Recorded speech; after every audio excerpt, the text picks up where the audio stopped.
Hey everybody, let's get right to it, huh? Darkest Hour. That's the movie for tonight. You know that. Another Oscar-nominated film, so it's part of my series here. So I gotta watch it, let you know what I think throughout this, and then at the end of all this, I'll tell you who I think who's gonna win. So if you weren't aware, The Darkest Hour is about the early days of World War II. And the fate of Western Europe hangs on the newly appointed British Prime Minister Winston Churchill. So he's got to decide whether to negotiate with Hitler or fight against incredible odds. So for those history buffs out there, you might be pretty excited about this one.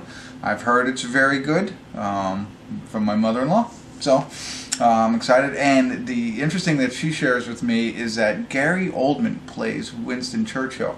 So I can't imagine the transformation he's had to make to become Winston Churchill, if you know Gary Oldman. If not, look him up. Also stars Kristen Scott Thomas, Lily James, Ben Mendelsohn. You know him in a lot of different things. So it's supposed to be pretty good. I'm going to get into it here in a little bit and let you know what I think. 2 hours and 5-minute runtime. So might be enough time for a couple of check-ins, but I don't know. So I'll be back. You hang in there. Hey everybody, I'm going to do a quick check-in. We're watching The Darkest Hour. We're at the 1 hour, 11 minute, and 52 second mark. So we're over the halfway point. A very interesting movie. I'm not very good at history, so I don't remember a lot of this. So I always think that makes it better, because if I remember all of this, it kind of ruins it for me. But so anyway, what happens is Parliament decides that the current Prime Minister is unfit to lead them during wartime, and so they, in a sense, impeach him or ask him for his resignation. And then the next point is they have to find the next Prime Minister. They look at one person, and I'm sorry for not being, technically correct on all of this, but they want to appoint one person, and he declines it. He says, it's not my time. It kind of says to me, and I don't know if this is really it, but he was afraid to step up at this point because they're on the verge of losing the war to Hitler. What it seems like. Anyway, then they make the next choice, which is Winston Churchill. So they ask him to become Prime Minister. And his stance in all this is to continue to fight and get victory. So he wants to continue to go to battle with Hitler and and Germany and win. And that's his whole approach. That's everything he's going through. Meanwhile, the person who turned down the becoming the Prime Minister and the previous Prime Minister both want peace, and that's what it seems like everybody, even the king, would rather have peace. So they are trying to force his hand into declaring peace, or at least getting in peace negotiations, and he's refusing to do that. So what they're going to do is say that he's unwilling to do this, and both of them are going to resign from his cabinet, and then he will more than likely be asked to resign as well. So that's the whole thing that's going on right now, the battle. But Winston Churchill continues to say that the only way to win this is by going to battle and continuing to fight against Hitler and the Germans. Very interesting background on Winston Churchill. He is, he's drinking all day long. Wakes up, drinks, lunch, bottle of champagne, dinner, bottle of champagne. That's actually what they say. Smoking cigars all day long. But obviously a very great mind in all of this. The other piece of it too, there's a lot of talk about Dunkirk. So if you haven't seen Dunkirk yet, and you haven't seen this, I think it'd be more interesting to watch this first, and then watch Dunkirk. Because they're definitely related, and this is kind of like a little bit of the prequel of what's going on here. So, very interesting so far. Time is flying by. I'm enjoying it, even though it's more of a political movie than it is an action movie. And I'm not really big on politics, but watching this has become very interesting. So I'm going to keep going here. I think it's great. And let's see, that's one funny part that I happened to jot down that I didn't want to stop it for, but he meets. Oh, what I was going to say is, real quick, let me back up. They said, you know, he wants to go, he wants to rage on and get through this and you know, win the war, whereas other people, everybody else who selected him for prime minister or anointed him or whatever, wants peace. Well, wouldn't you think that you would go out and try and find a prime minister that has the same views as you do when you're going to put him into this role? You would think, okay, well, what does Winston Churchill want? He wants to continue the war and win it. Well, then we don't want him. You know, we want somebody else who wants to get into peace negotiations and end this thing. So that was strange to me. Why did they pick him if they really wanted peace out of all of this? Anyway, when the exchange, evidently him and the king don't really get along that well. But he has to go in and meet with the king, and so he can anoint him or, you know, put him as prime minister, you know, and kiss his hand and everything like that. So they're talking and they're like, okay, unfortunately we have to meet at least once a week to discuss what's going on. Both of them, you can tell, don't really want to do this. And so he says to Winston Churchill, how about Mondays? And Winston Churchill says, sure, Mondays sound good. And I'm not ruining the movie, but you'll see the exchange, and it's kind of part of Winston Churchill's personality. And he says, okay, how about Mondays? Mondays are good. How about 4 o'clock? And Winston Churchill goes, I take a nap at 4 o'clock. And the king's like, is that permissible? He said, no, but it's necessary. So it's like there's little things about Winston Churchill that are coming out that are quirky but funny. And Gary Oldman is incredible. Incredible, I think. You know, I'm sure I have to check. I'm pretty sure he's got to be up for Best Actor.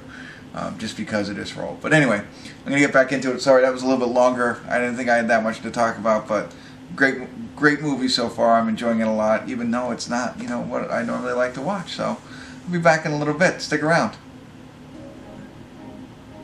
Alright, we're at the credits of Darkest Hour, and it continued on the path it was going. Very enjoyable movie. It was interesting from start to finish. Like I said, 2 hours and 5 minutes, I think it was, flew by for the most part. Small criticism, and in the end, Winston Churchill, you know, had to make 2 speeches. One to rally everybody to get behind him, and then one when he addresses Parliament. So it kind of goes on a little bit there, but part of everything here was, you know, when he's trying to win the war, whereas others want him to negotiate peace, and the king evidently wanted peace. But not to spoil it for you, the king meets with him and gives him some advice and says, you know, find out what the people want, and that was very interesting. And then to see how Winston Churchill takes that advice and utilize that, I thought made it, you know, very interesting. I enjoyed that aspect. The only thing I didn't like I said, was those 2 long speeches. Gary Oldman was incredible. He's been in a lot of movies. He was nominated for an Academy Award.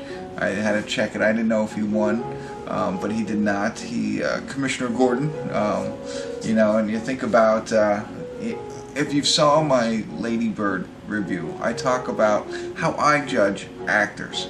You know, when you see somebody who, you know, a lot of actors play themselves, you know, they're one character, very little range, and I'm sure they're really good at what they're doing. And but for me, when I like to look at actors, I like to see them play something different and make it believable. And I think that's, you know, what a lot of good actors do.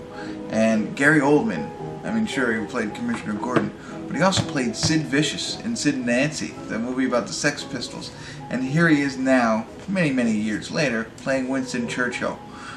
So the man has some range in his acting career, or in acting skills. So he's quite the thespian, I think. And that's what I really look for in actors and actresses. And I'm, you know, I'm sure people who don't have that kind of range are good actors and actresses in their own right. But for me, that's what I like. And he made this movie. I thought he did an incredible job. Not that I know who Winston Churchill is, but you forget it's Gary Oldman, that's for sure. And I had said, you know, I think my advice to you If you haven't seen Dunkirk yet, watch this first, kind of a prequel. But at the end of this whole movie, you know how they share the things that have happened since this movie and text on the screen. Kind of gives away what's going to happen in Dunkirk. Not that, you know, you couldn't research it and Google it yourself. I mean, we all know what happens at the end of World War II. So you know what happens at the end of this movie. It's more about how did they get there. So I enjoyed it a lot. Again, not knowing that much behind the scenes kind of stuff. Knew about Winston Churchill. Didn't know about this whole piece of it. Knew about World War II. You know, we know who wins, that kind of thing. But how did we get there? And how did they get there? So I really liked the movie. And again, it wasn't something I would normally watch if I wasn't doing these types of things, because, you know, although it's a movie about war, there's no action. It's more about politics. I don't like politics that much, and you know, it's not even an American war, you know. So you know, but I enjoyed it. I'm on the fence between an 8 and a 9, to be honest with you. I'm close to a 9 on this one. If those last two speeches, you know, and the other thing. Again, you can't, you know, it's the way they speak and the big vocabulary and the politic type words. I don't know how you say that, but you know how they speak and that kind of thing. It's not like normal, like I speak to you with a very limited vocabulary, and they use a lot of big words and stuff like that. So that gets a little bit hard, but you have to do it. I mean, they're obviously reenacting everything that has happened, and they're in Britain and stuff like that, so you can't take that away from the film. But you know, it's about me, what I like, and so that's why I'm teetering on an 8 or 9. Take it for what it's worth. Check it out. Gotta watch it. You gotta see all these Oscar movies. So far, I don't know which order I'm posting these all in, but right now this is my favorite. And when I'm done watching them all, and in my final video where I'm gonna announce who I think will win the Oscar for Best Picture, I will also share with you who I think should win. They might not be the same. Usually they're not. So thanks for tuning in. Sorry if I went a little bit long, but I usually do that when they're really good movies, so it's worth it. So thanks again, Kimmel's Irish Pub.